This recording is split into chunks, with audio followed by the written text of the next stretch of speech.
திருநாள் வாழ்த்து வான்மீது பூக்கின்ற வானவில்லை போல் இன்பங்கள் சேர்கின்ற நாளும் வந்ததே.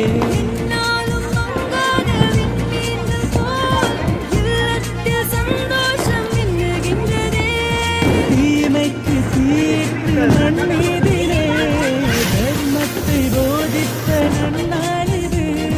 தீமைக்கு தீர்த்து மண்மீதிலே தர்மத்தை போதித்த நன்னாளிது.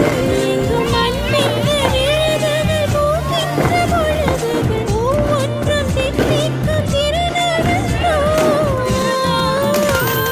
வேதங்கள் இல்லாதோரு தேசத்தில் உள்ளோருக்கு என்றென்றும் தீபாவளி நன்னாள் தானே. வேதங்கள் இல்லாதொரு தேசத்தில் உள்ளோருக்கு